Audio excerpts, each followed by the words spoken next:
The first major scientific collecting cruise of marine life in the diverse Sea of Cortez was organized by Ed Ricketts and John Steinbeck in 1940.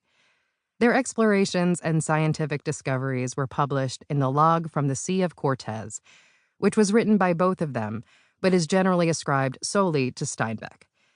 Their vessel was a chartered purse seiner called the Western Flyer. During their expedition, Steinbeck and Ricketts and the rest of their crew made most of their collections at low tides. With their bent-over posture and slow head-scanning movements, they would inevitably draw questions from the locals. "What did you lose?" "Nothing." "Then what do you search for?" This line has always made me laugh, not least because I've been asked this question or something close to it many times in my 40-year career of exploring the ocean. And the truth is, I've asked it of myself more than a few times. Encounters with bioluminescence at scale can make that question seem quaint. The open ocean is a fantastically strange and wonderful place. In this world without apparent hiding places, the game of hide and seek is played out on a daily basis with life and death consequences. One successful survival strategy is to hide in the depths during the day below what we call the edge of darkness, and come up only to feed in food-rich waters at night, as the edge of darkness makes its way toward the surface. This is such a common solution to the problem of no hiding places that it is responsible for the most massive animal migration pattern on our planet. Vertical migration happens every day in every ocean, and the masses of ascending animals form a layer so dense that more than one ship's captain, scanning with sonar at sunset, has been fooled into believing they were about to run aground. Because so many of the ocean's inhabitants have adopted this survival strategy, these migrants spend most of their lives in near darkness. To compensate, almost all of them make their own light.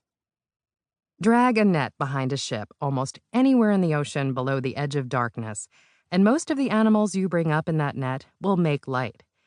Given the volume of the open ocean and the vast watery realm between the ocean's surface and its bottom, which constitutes the largest ecosystem on the planet, we're talking about a world teeming with light makers. To put this in perspective, if most of the animals in the ocean are bioluminescent, from single-celled bacteria to colossal squid, then a majority of the creatures on the planet are communicating using language of light dialects that we don't comprehend.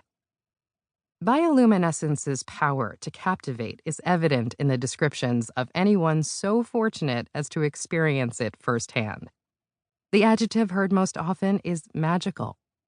The pure magic of living light harkens back to childhood fantasies of secret grottos, wizards' caves, and unicorn haunts, where the mushrooms in fairy rings glow with cold green fire, and a wave of the hand sends multicolored sparks streaming from fingertips.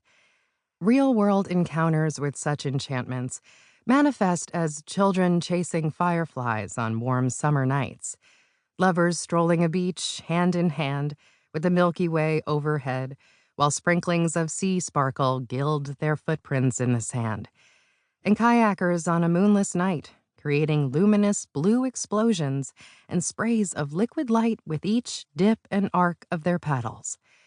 For these lucky few, bioluminescence is not one of nature's obscure and little-known oddities.